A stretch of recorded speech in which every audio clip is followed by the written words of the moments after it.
tous, c'est Louisa et vous regardez Unlocked, l'émission qui décrypte les entreprises. Aujourd'hui, je reçois Kaufman & Broad et c'est Emmanuel et Jean-Xavier qui vont tout vous dire sans tabou de ce qui s'y passe. Emmanuel, bonjour. Bonjour Louisa. Bienvenue. Merci. Tu es directrice de développement au sein de Kaufman & Broad. Presque, je suis directrice de programme. Presque. Presque. Comment vas-tu? Très bien. Donc, c'est moi qui m'occupe du développement. Mais voilà. ça tombe très bien, mais l'émission commence super bien. Jean-Xavier, on sent que bonjour. c'est le direct. Bonjour Louisa. Bienvenue. Merci. Comment vas-tu? Très bien, je te remercie. On va parler ensemble des métiers de l'immobilier, puisque vous êtes à la recherche d'alternants. Mais d'abord, et c'est toi qui vas t'en charger, Jean-Xavier, on va passer au pitch me that. Eh bien, plaisir. Alors Jean-Xavier, Kaufman & Broad, c'est quoi? Et Kaufman & Broad, pas facile de dire en quelques mots parce qu'en fait ça fait beaucoup de choses et on va le voir au fur et à mesure de l'interview parce que ça représente beaucoup de métiers. Mais Kaufman & Broad, c'est un promoteur immobilier et promoteur immobilier, ça veut dire tout un tas de choses. Mais nous sommes une entreprise qui a 50 ans d'existence, on vient de fêter nos 50 ans, et qui construit des logements essentiellement, c'est la grosse part de notre activité, mais on est quand même un promoteur généraliste parce qu'aujourd'hui on fait également de la logistique, du tertiaire, des bureaux, on fait des opérations de taille plus ou moins importante, on peut construire des opérations de 50 appartements comme jusqu'à 500 logements comme on l'a fait il n'y a pas si longtemps que ça. Et donc c'est une entreprise qui regroupe énormément de métiers puisqu'il faut à la fois chercher les terrains pour construire et ensuite déposer des permis de construire. C'est le Saint Graal chez Kaufman & Broad et chez tout promoteur immobilier, c'est obtenir des permis de construire pour pouvoir construire des opérations qui nous permettent essentiellement, du coup, dans notre cas, de loger des gens. Parce que c'est quand même la grosse finalité, même si, comme je l'ai dit auparavant, on est un promoteur généraliste et donc on construit aussi d'autres choses. Voilà. Merci. Alors chaque année, vous êtes à la recherche d'alternants pour qu'ils puissent relever vos challenges, vos défis, mais surtout qu'ils puissent intégrer différents métiers de l'immobilier. Alors on va s'intéresser au profil que vous recherchez et à ce que vous leur proposez surtout, puisque c'est ce qui nous intéresse aujourd'hui. Alors on va passer à la prochaine rubrique.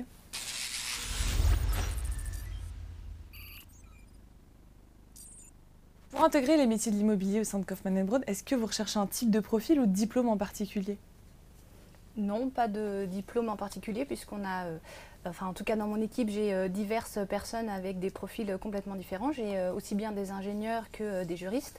Donc ça c'est pour ma partie métier, mais on a aussi plein d'autres métiers différents puisqu'on a dans les métiers du développement avec Jean-Xavier des juristes et il y a également des profils variés. Oui, effectivement, c'est des profils très variés parce que pour le métier du programme que pour le métier du développement, il n'y a pas d'études particulière, il n'y a pas de diplôme particulier, donc effectivement on s'intéresse à des profils juridiques, des fois des profils un peu plus commerciaux, des profils plus techniques, donc finalement j'ai presque envie de dire tout le monde peut être bien accueilli chez nous parce que ensuite il y a des compétences qui peuvent s'acquérir au fur et à mesure en étant au contact de l'entreprise. Les postes aujourd'hui que vous proposez, ce sont pour les alternants, des postes au sein des métiers de l'immobilier. Vous avez 2-3 exemples de métiers de l'immobilier que vous leur proposez? Donc effectivement, on a des alternants responsables de programme. Donc aujourd'hui, j'ai dans mon équipe 6 personnes qui sont responsables de programme. Donc ils gèrent des opérations à partir du moment où le terrain est sous promesse de vente. Ils vont créer le projet. Donc ils vont travailler avec des architectes, des services techniques, tous les services supports en interne et en externe pour monter un projet. Donc créer un projet, c'est quoi? C'est créer un bâtiment si c'est du logement collectif, c'est un bâtiment de bureau quand c'est du bureau et ça peut aller jusqu'à un quartier quand on est amené à proposer 500 logements comme on l'expliquait tout à l'heure qui intègrent et du logement collectif et des logements individuels avec des maisons, des bureaux, des locaux d'activité, des routes, des parcs et de la place pour faire le gymnase et l'école pour la ville. Des exemples de ton côté de différents métiers que vous leur proposez? Effectivement, c'est assez varié. La base du métier de promoteur, comme je disais, c'est le poste que j'occupe, c'est le développement. On recherche des alternants pour de nombreux postes à pourvoyer en développement, c'est-à-dire la prospection foncière, vraiment chercher les terrains à bâtir, les terrains sur lesquels on va après déposer les permis de construire. Et là, c'est plus la partie des manuels, ou effectivement la partie programme, où on va déposer puis obtenir les permis de construire. Et ensuite, il y a tout un tas de postes chez nous parce qu'il y a des postes plus techniques. Il y a évidemment les postes des commerciaux parce qu'on connaît souvent le promoteur avec le petit bureau de vente dans les villes où on va proposer les logements à la vente. Donc ça, il y en a aussi. Il y a des juristes. Il nous faut des juristes parce qu'on a un vrai service juridique qui nous accompagne tout au long de l'acte de construire en fait.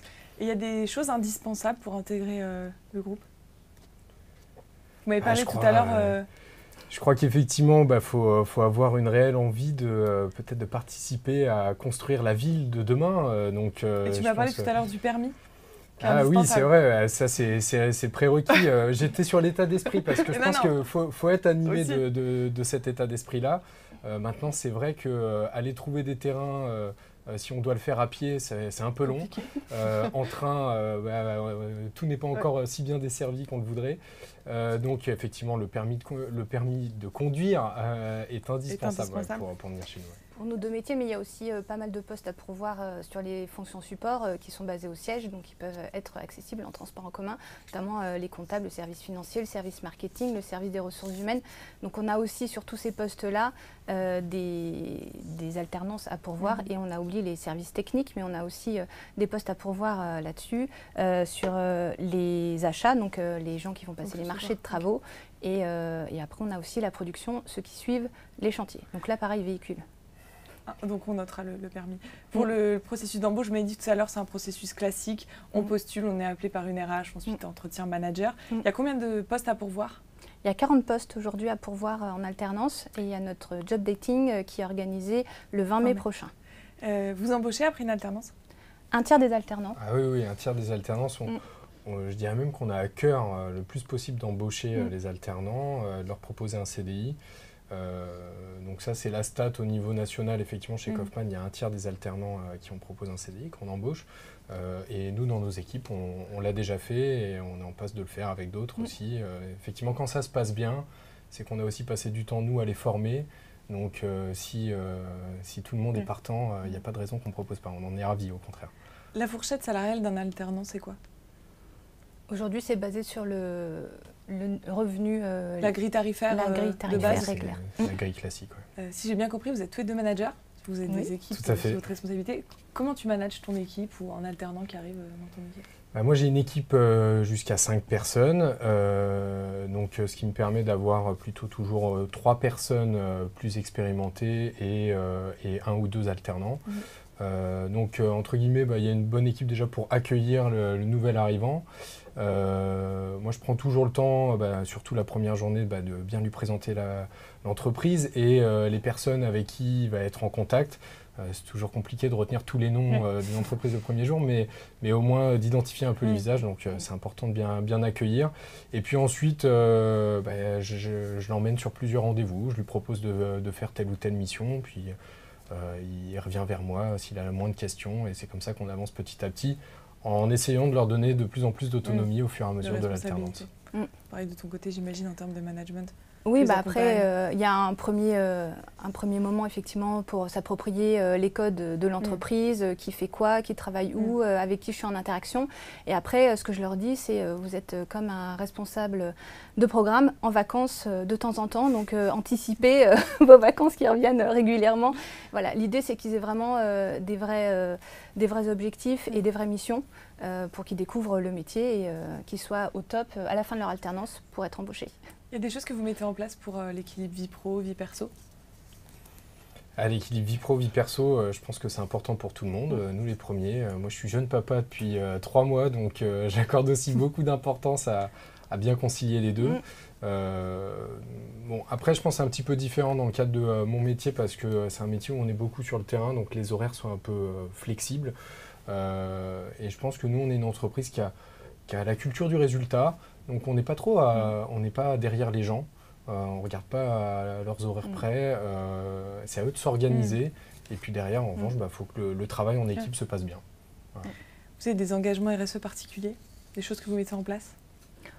Notamment sur le tri des déchets, nos mugs, voilà, pour éviter les gobelets de plastique.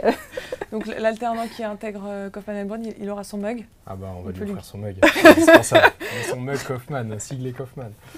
Justement, je ne suis pas la seule, je vous ai posé pas mal de questions, mais les étudiants nous en ont envoyé beaucoup. Alors si vous êtes OK, On passe aux questions des étudiants. Eh bien, très bien.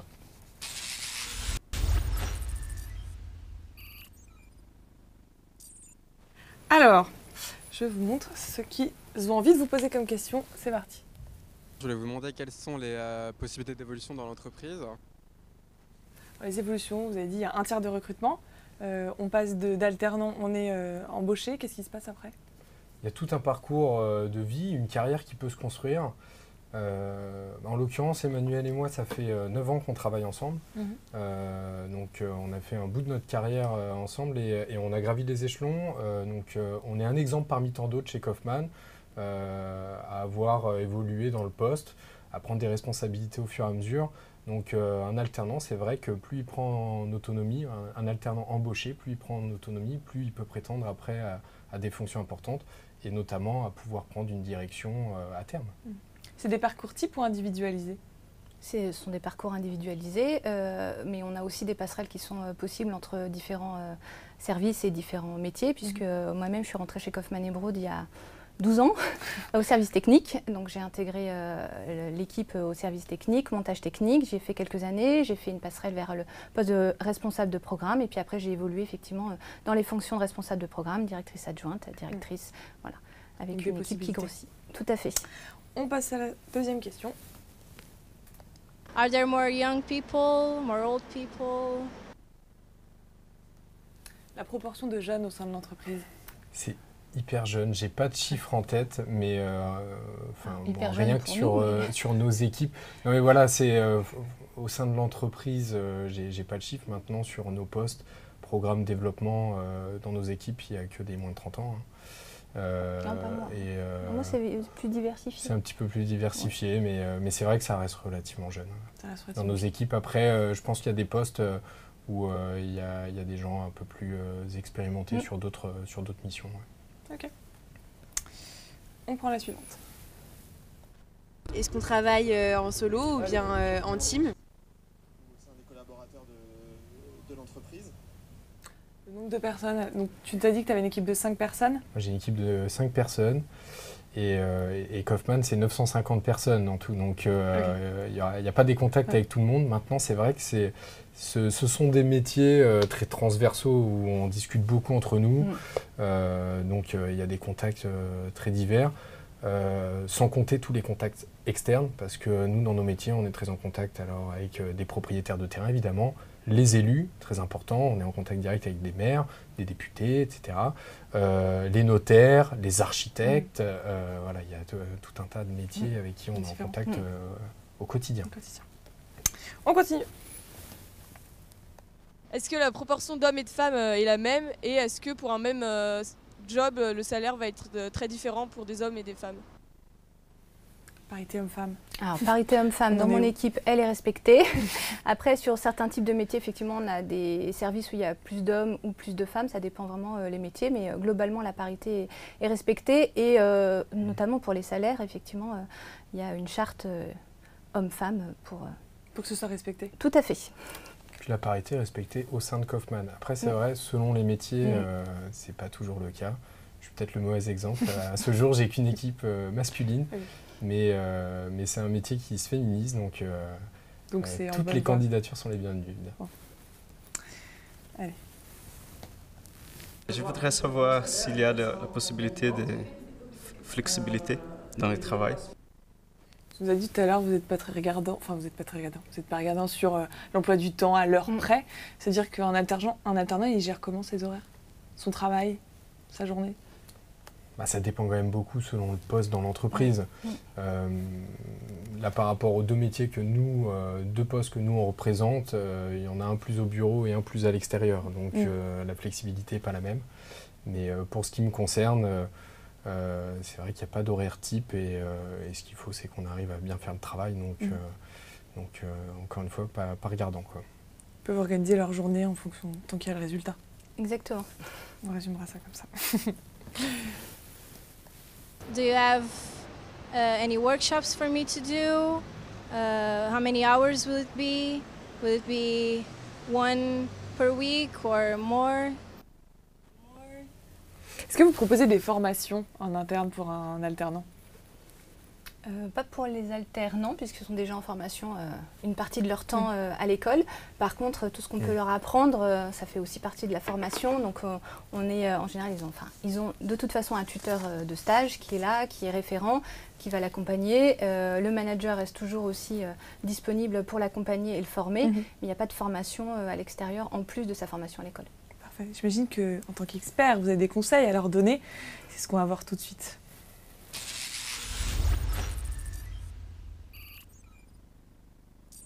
Alors au début, vous m'avez dit, il n'y a pas de filière type, il n'y a pas de diplôme type, mais vous avez quand même un conseil à leur donner sur la filière, l'orientation à suivre dans les métiers de l'immobilier?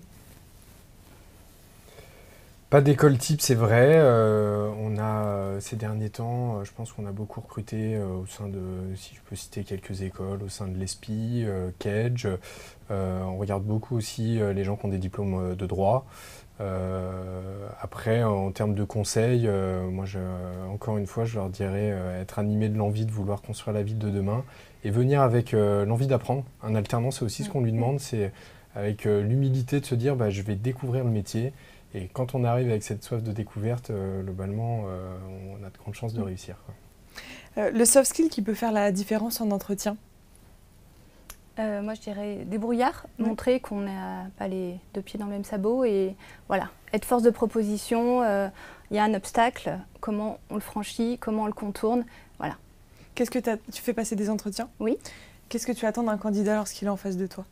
Qu'il montre qu'il est motivé, qu'il s'est un minimum préparé, parce que la réussite, c'est quand même, ça passe par la préparation, une bonne préparation. Et pour moi, ça c'est la motivation, ça fait la différence.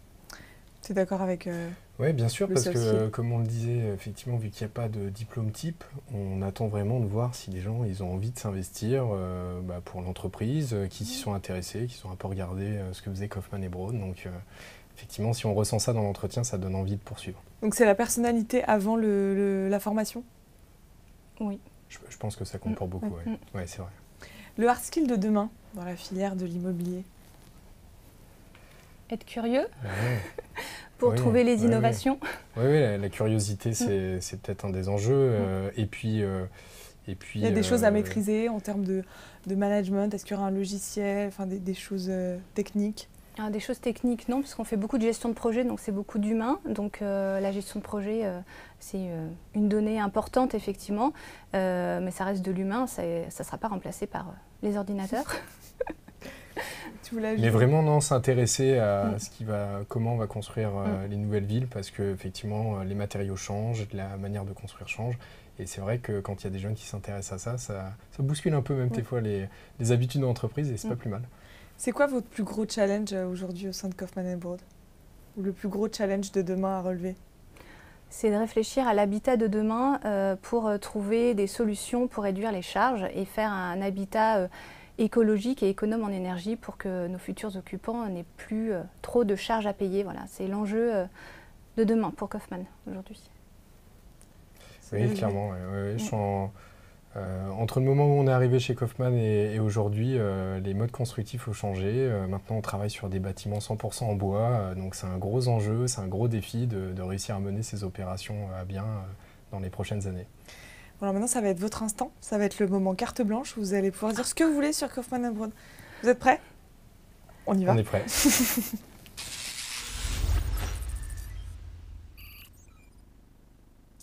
Qui veut commencer à nous dire pourquoi rejoindre Kaufman & Broad? Je peux me lancer. Tu peux me lancer. Non, je pense que effectivement, pour les gens qui ont envie de rejoindre Kaufman & Broad, je pense que ce qu'il faut retenir, c'est que on leur laisse le temps de découvrir le métier, on leur laisse le temps d'appréhender ce métier qui n'est pas facile à cerner. Et chez nous, ils peuvent construire une carrière. Nous, on y est depuis un certain temps. Et c'est vrai que je pense que quand on est jeune et quand on ne sait pas encore exactement où on veut aller, c'est bien de pouvoir découvrir un métier petit à petit, gravir les échelons, accumuler de l'expérience. Et Kaufman & Broad permet vraiment ça aujourd'hui.